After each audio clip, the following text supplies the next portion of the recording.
Aí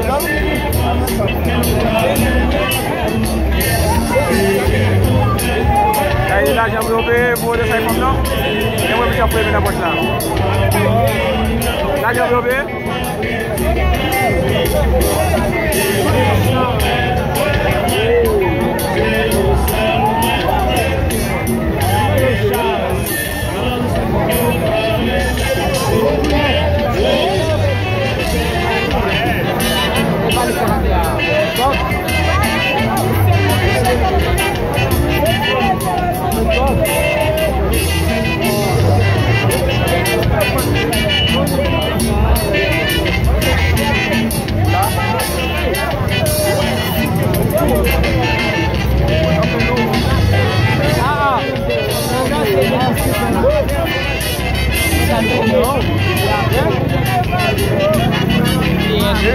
Pada la fête aussi.